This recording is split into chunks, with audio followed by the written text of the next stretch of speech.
What's going on, everyone? Welcome back to our San Francisco Giants franchise mode. We are here in off-season number one as general manager of the San Francisco Giants. Our team has a little bit of an overhaul going after finishing the season 80 and 82, finishing 18th in the league, 4th in the NL West, and I believe it was 8th or 9th in the NL overall.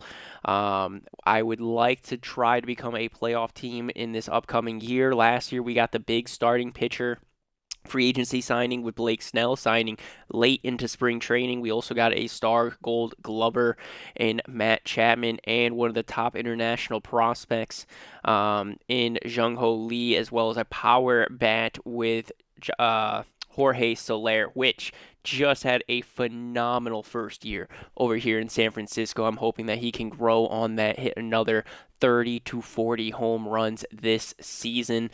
I'm going to be looking to try to bolster that outfield position for us so we don't have so much platooning going out there, as we will have Jason Dominguez coming up in our roster for the whole season. I want to try to get this man as much playing time as possible. But anyways, without further ado, let's get on into what has happened so far going into free agency. Now, retirements on our team. We are losing starting pitcher John Michael Bertrand, who was just a AAA starting pitcher. He was very solid. He was in and out of our rotation as well as of our rotation, as well as long relief pitcher down there in AAA. I would have liked to retain his services personally. I'm pretty sad that that guy retired. And then we also lost our AA closer in Justin Garza. Not too sad to see him going. He was literally just depth, but the starting pitcher John Michael Bertrand was a sad one for me. Around the league, other retirements that happened: Atlanta starting pitcher Charlie Morton, he's going to retire. New York Mets relief pitcher Adam Ottavino is going to retire. Pittsburgh's catcher Yasmani Grandal will be retiring because he tore his Achilles in this past season. New York Dodgers starting pitcher James Paxton will be retiring following his head fracture. That was the first time, honestly, I've ever seen a head fracture listed as an injury for a player. I understand, though, having to retire after that, you're probably going to have a little bit of brain damage, and you're going to need some time away from the sport. He might come out of retirement in real life, but in this video game, he's going to be staying retired forever. Boston catcher Roberto Perez will be retiring. Oakland's Ross Stripling will be starting pitcher Ross Stripling will be retiring, and then St. Louis Cardinals starting pitcher Lance Lynn will also be retiring. Now, as far as players that were free agents all year long that are retiring, relief pitcher Fernando Abad will be retiring, as well as relief pitcher Matt Bush. Starting pitcher Zach Greinke's hanging it up, as well as outfielder Billy Hamilton. Relief pitcher Will Harris. Outfielder Jackie Bradley Jr. Starting pitcher Madison Bumgarner will be retiring. He's probably going to be a Hall of Famer, if I was to guess. Relief pitcher Alex Colom will be retiring. Outfielder Corey Dickerson will be retiring. Relief pitcher Juri Famila. Third baseman Josh Harris. Starting pitcher Rich Hill. Starting pitcher Dallas Keuchel. Second baseman Tommy LaStella. Closing pitcher Mark Melancon. Third baseman Mike Moustakas. Outfielder AJ Pulak. And then finally, first baseman Darren Ruff will be the final retirement here. There was no Hall of Famers this year either. Madison Bumgarner, I think, eventually will be a Hall of Fame player. But out of everyone else on this list, maybe, I don't think Lance Lynn would be there, but Madison Bumgarner, I think, would definitely be a Hall of Famer, especially following his run with San Francisco to help us win one of our titles, considering we fucking basically ruined his arm and his career following that World Series run. Going into free agency, or really moves happening this offseason. We had 4 coaches leave our organization. Our hitting coach Justin Veal is going to be retiring, as well as third base coach Gino Palermo. Both those guys retiring, and then we fired pitching coach Blazy Utenko and first base coach Malachi Wright. Now we replaced them all with 3-year deals. So their replacements are all going to be here for 3 years. So they'll be here with Bob Melvin, basically for his entire tender, as well as our farm director Stephen Kim. So our new hitting coach is going to be Jack Tomsawicki. We signed him to a 3-year, $1.1 million deal. Third base coach will be Sean Huck. Who signed a 3-year, $883K deal. Pitching coach will be Rich Villanueva, who signed a 3-year, $900K deal. And then our first base coach will be Dan Fuck, who signed a 3-year, $940,000 deal. Now, heading into this offseason, the top free agents in here, and it's actually pretty cool that it lined up this way. We have an outfielder, an infielder, a closing pitcher, and a starting pitcher. Those are the top 4 people that are available in this offseason. Top outfield player will be Juan Soto. He's 96 overall, a potential, and the New York Yankees have made a qualifying offer on him for $220 million over 8 years. And then we're going to have Tanner Scott as our top closing pitcher this offseason, 93 overall. They also made a qualifying offer on him. Pete Alonso is the first baseman. Pete Alonso is the top infield player at 88 overall. And then the top starting pitcher this offseason is Corbin Burnes. Corbin Burnes got traded from Milwaukee to Baltimore last year. I thought for a second he signed over there in Baltimore. No, Milwaukee traded him to Baltimore, and then he decides to walk away following Baltimore not being able to make the playoffs this past season, and the fact that, I guess it's mainly the fact that they weren't able to really make the playoffs. He wants to be a part of a playoff contention team. Now, right away, day number 1 of the offseason, 3 trades are made. St. Louis Cardinals trade outfielder Lars Nootbaar to the Seattle Mariners for relief pitcher Matt Brash and third base prospect Tyler Locklear. Houston trades starting pitcher Framber Valdez over to the Kansas City Royals for veteran starting pitcher Seth Lugo and versatile outfielder MJ Melendez. So they're getting themselves a nice young kid in Melendez. He could be playing outfield, first base, or catcher for the Houston Astros. And then we made a trade as well, sending out outfielder Giancarlo Stanton to Tampa Bay for relief pitching prospect Kenny Ramirez. Now, we weren't able to get a big haul for Giancarlo Stanton, primarily because of his salary hit year after year. It's going to be progressing. He has a backloaded contract. I wanted to get his salary off of our books. He wasn't the biggest home run hitter for us. We couldn't make, and the salary that he has right now, we just could not really. I mean, for the salary he's having, you can't have him not be an everyday player.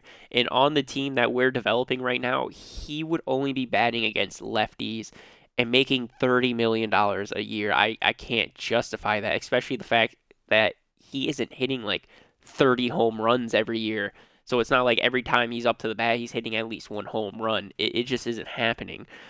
We did not qualify starting pitcher Alex Cobb, Johnny Cueto, or Michael Conforto, but we did renew catcher or utility player Blake Sable to a 1-year, $760K contract.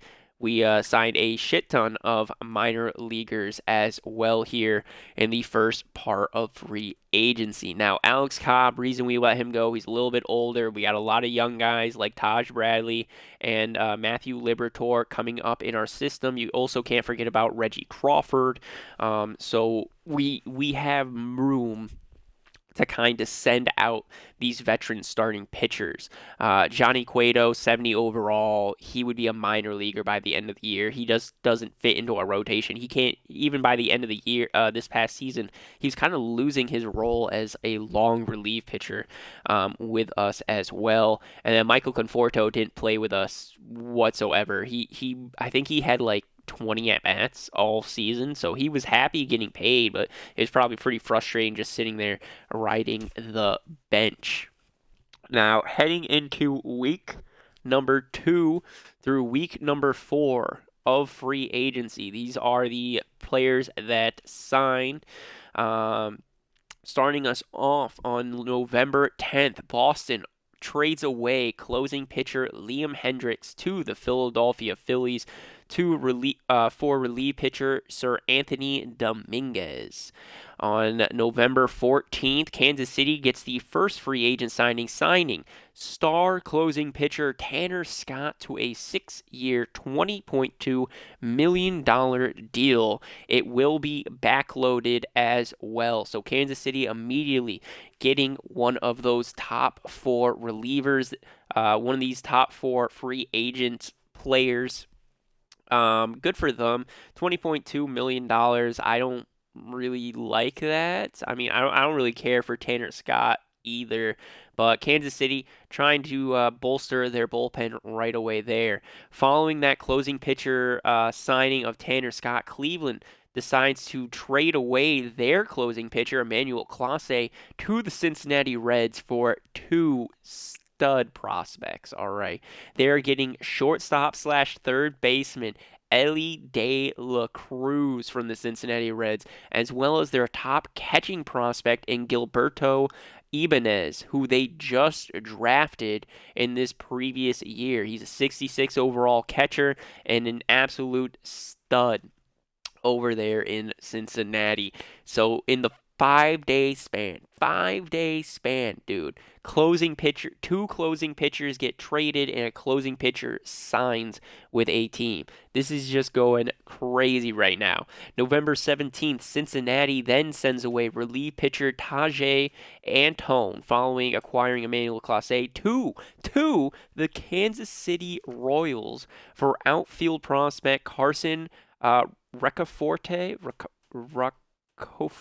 I think, and relief pitcher Chris Stratton. So Kansas City and Cincinnati coming out swinging here in the free agency. On the same day, New York Mets signed catcher Gary Sanchez to a 1-year, $5.4 million deal. November 19th, Texas signs relief pitcher George Lopez to a 1-year, $2.3 million deal. November 22nd, Los Angeles Dodgers signed relief pitcher Jonathan Loaisiga to a 1-year, $2.6 million deal. November 23rd, the Los Angeles Angels signed third baseman J.D. Davis to a 1-year, $4.8 million deal. On November 25th, we got 3 players signing. The Texas Rangers signed starting pitcher Walker Buehler. So Buehler hit free agency, leaving the Dodgers. They signed him to a 3-year, $19.2 million deal. Philadelphia Phillies signed first baseman Kyle Farmer to a 1-year, $3.5 million deal. And then the Boston Red Sox signed closing pitcher Yimi Garcia to a 1-year, $4.4 million deal following them trading away closing pitcher Liam Hendriks. So they're getting themselves a new closing pitcher there. On November 26th, Kansas City signs outfielder Tyler O'Neill following them trading away Carson Roccaforte just a few days earlier, about a week or two earlier. Tyler O'Neill signs with the Royals for a 3-year, $17.7 million. Miami trades away starting pitcher Dax Fulton to the New York Mets for third baseman Brett Beatty. And then the Los Angeles Angels are going to sign the next best closing pitcher in free agency, Clay Holmes, getting himself a 3-year, $24.3 million deal. So he signed for more money than Tanner Scott did over the duration of it too. So whoever Clay Holmes, what are they called, agent is, that's a good agent. It's probably Scott Boris over there. So following 4 weeks of free agency, Juan Soto, Pete Alonso, and Corbin Burns are all still available free agents. Max Fried is also a free agent right now as well. So this is going pretty this is pretty intense trade deadline. Now we did or not trade deadline. This is a pretty intense free agency period. Now we did throw our bid into the Juan Soto deal. Where is it? We did throw ourselves into the Juan Soto deal. We offered him a 10-year, $287 million contract. We gave him a player option and front loaded that contract as well. One more team is also interested in Juan Soto besides that qualifying offer by the New York Yankees. That would be the Pittsburgh Pirates, who offered him a 7-year, $217.7 million deal for him to come and play with them. So it is a bidding war right now for Juan Soto. He is going to have himself a big, big payday. However, he is the only free agent we are currently in on as well.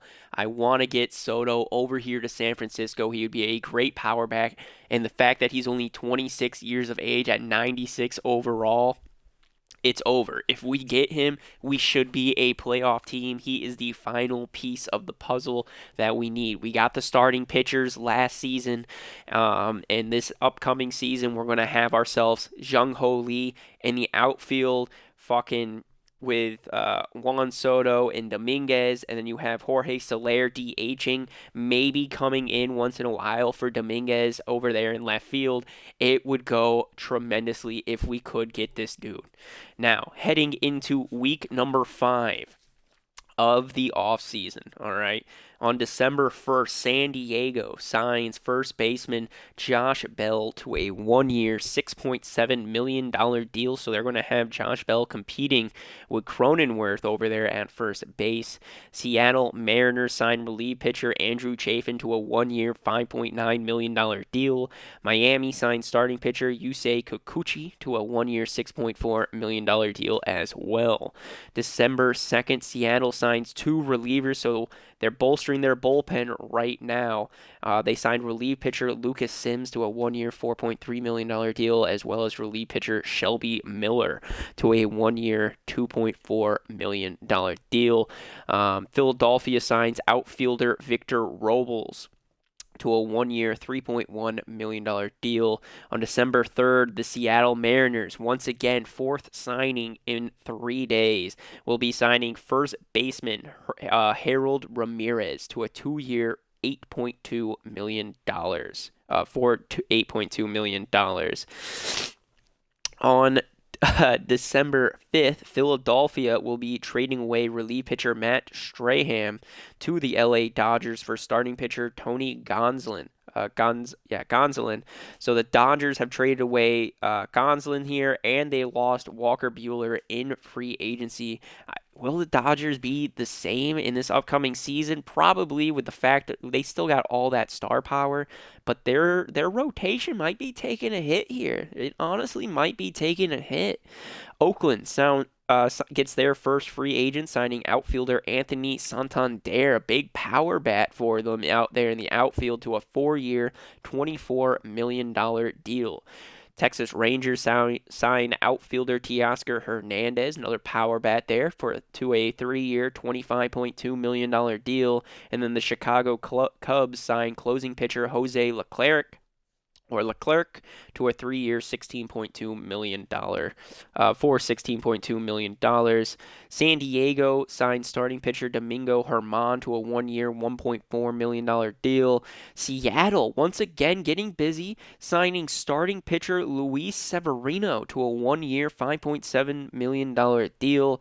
And then Miami signed second baseman Luis Rengifo, who got traded just literally a few months ago. Who did he get traded for? Do I have it written down here?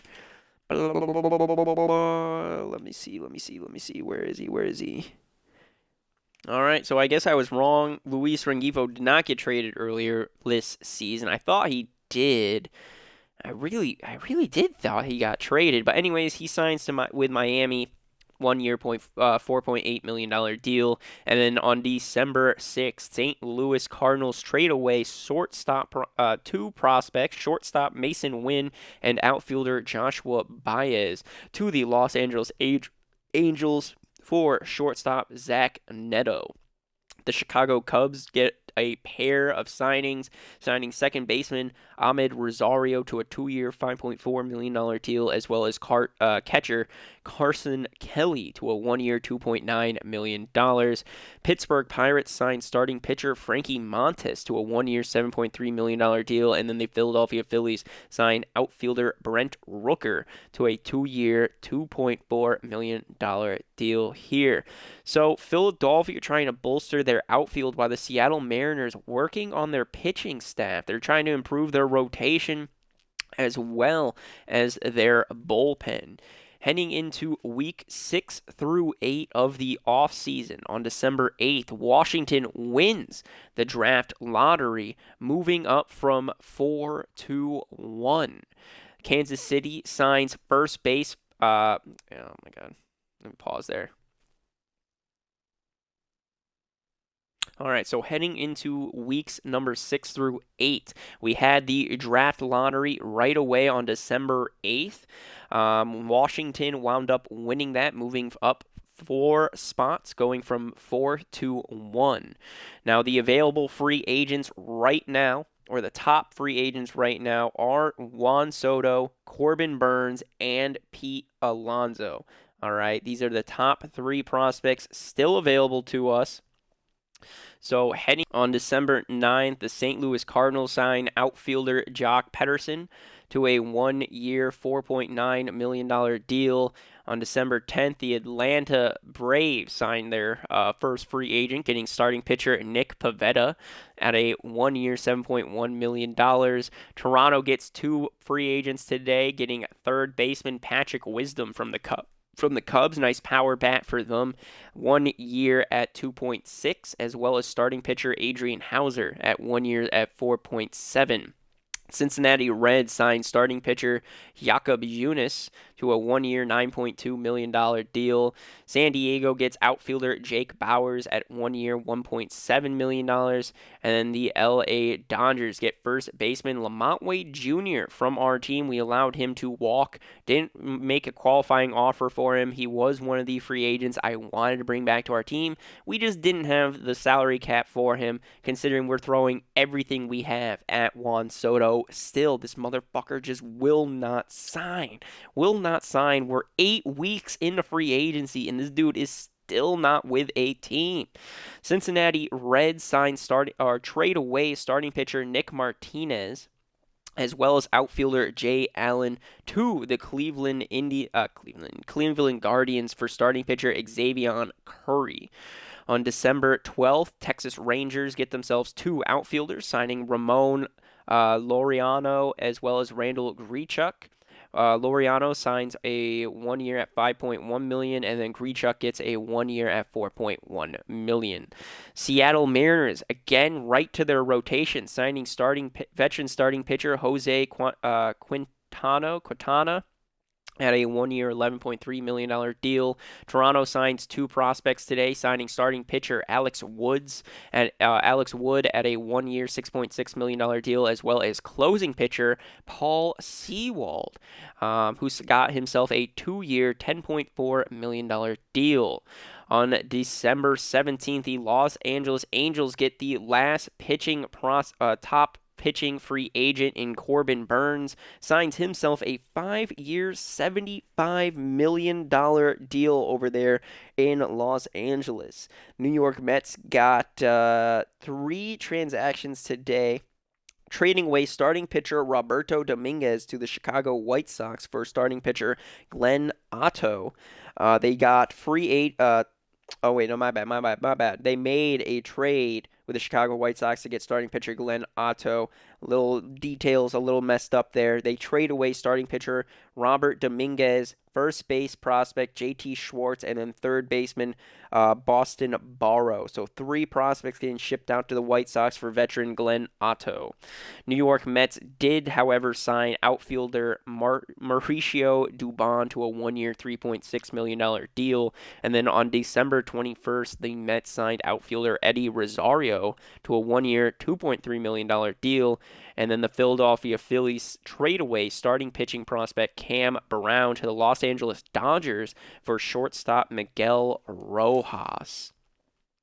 So we are heading into the final part of the season. Still about a month, maybe 2 left, but off-season details are really starting to come down.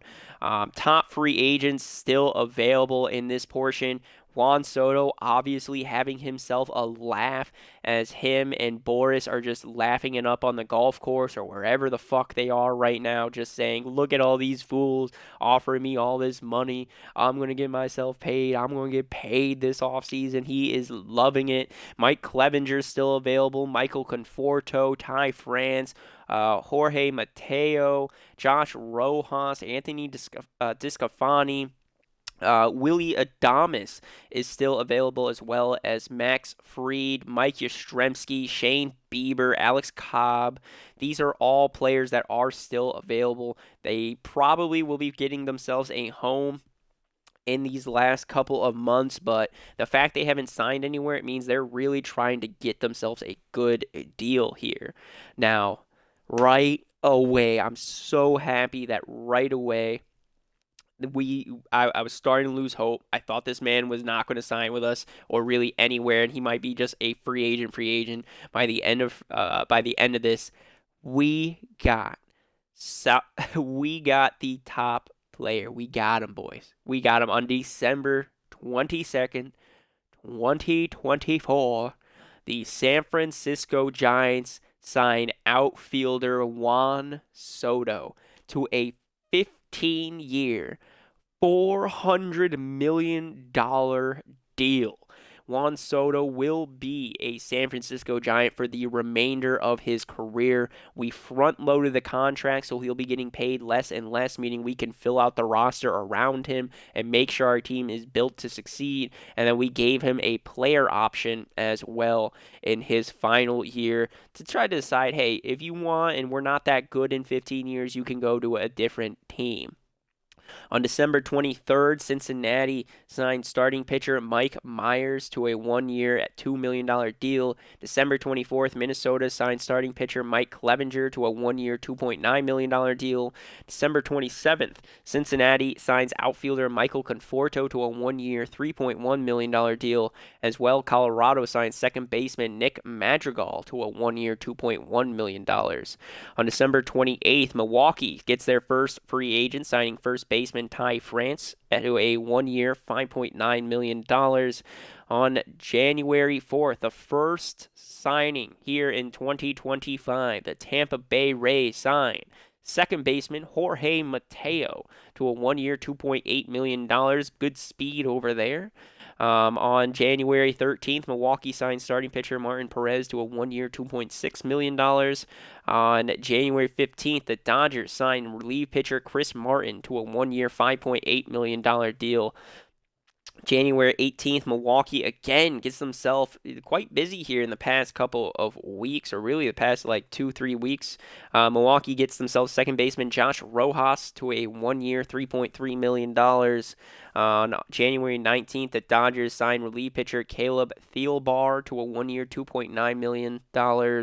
On January 20th, Milwaukee signed starting pitcher Anthony Discofani at 1-year, $2.4 million. On January 26th, Houston Astros signed shortstop Willie Adames to a 4-year, $34.4 million deal. On January 29th, Milwaukee signed starting pitcher Jake Odorizzi to a 1-year, $2.6 million. On then the final day of January 30th, the Cleveland Guardians signed starting pitcher Kyle Gibson at 1-year, $7 million. Now, this is where shit starts to get a little bit crazier. The Oakland Athletics spending money, boys. Spending money here in the final month of free agency. On February 1st, Oakland Athletics signed starting pitcher Max Fried, who signed a 5-year, $62.5 million deal. And then on February 7th, they signed starting pitcher Shane Bieber at 4 years, $62.4 million. So the Oakland Athletics, they move away from Oakland. They're now playing out of our AAA organization, the Porch. They're playing out of the Porch down here in AAA for the next 4 years. They decide we're going to rebrand a little bit. We're going to be spending money now, and they get themselves 2 stud starting pitchers. So Oakland trying to get themselves back into the playoffs this upcoming season. On February 5th, the Atlanta Braves signed outfielder Mike Yastrzemski at 1 year, $5.5 million. On February 8th, Cleveland signed starting pitcher Alex Cobb to a 1 year, $6.8 million deal. And then on February 13th, Baltimore signs outfielder JD Martinez at 1 year, $2.58 million. Now, that is pretty much it for every other team this free agency period. But I'm looking at our team and I'm saying, hey, we just signed a big bat in Juan Soto. He's going to be our everyday right fielder, but our depth isn't there. We don't have depth, boys. We don't have players that are going to be coming in off the bench when people are starting to get tired. We got pretty much our entire lineup down. We got the players. Everybody that's on our team right now is pretty much going to be playing every day. But who's going to be those guys coming off the bench when people need a little bit of rest? I need some utility off the bench. So we go out and we sign ourselves veteran outfielder Mark Canha at 1 year, $3.3 million. This dude has a very good bat. He's not the fastest dude, but he's a good fielder and he's a good hitter. He's a good pinch hitter too. And that's what I was looking for when we were trying to sign everybody. Do they have that quirk pinch hit? Are they a good pinch hitter? Can they come off the bench when needed and hit in and be clutch? And we got 3 more bats just like that. 2 utility players that primarily play second base. Santiago Espinal, we signed him to a 1-year deal, as well as second baseman Sam Haggerty signed a 1-year deal with us. And then I'm looking around. I'm like, hey, all right, let's look around here. Let's look around. Who's still available? And you know what I see? I see a San Francisco Giant legend, a player who spent pretty much his entire career just just playing solid baseball. Phenomenal bat here in San Francisco, and no one signed him? Bring him back. I signed first baseman Brandon Belt. Welcome back to the team. I believe I signed him at 1 year at $2.2 million. I forgot to write down the salary I got him at, but Brandon Belt is back here in San Francisco. This team is looking mighty good. We got Taj Bradley coming up, Liberatore coming up, Dominguez coming up, Luciano in his second year. We got Jung Ho Lee in his second year. Juan Soto's now going to be batting and playing everyday outfielder. We're going to work on his fielding. Don't worry. That's priority number 1 for him. That's what we're going to be focusing on. He's got the bat. Now we're going to be working on his fielding. And now we got the veteran presence here to teach these young kids MLB style baseball, and they're all solid hitters as well.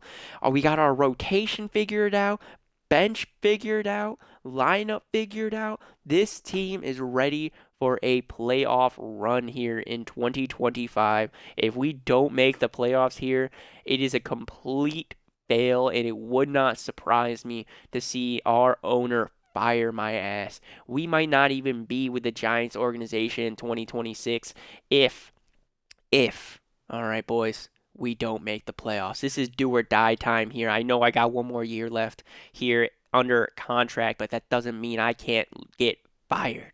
All right.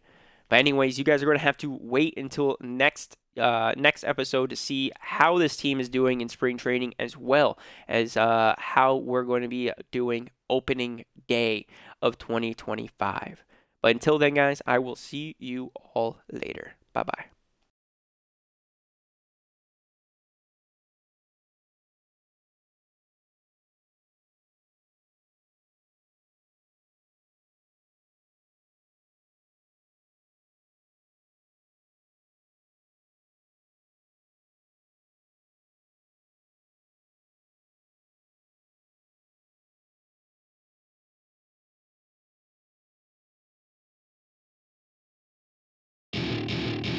to my party, we're just getting started. A life is a dream or a nightmare scarring. Hand me a drink cause I think I'm going all in. Get me a shrink who can catch me when I'm falling. Cover up my scars, flip the handlebars, crashing in my car,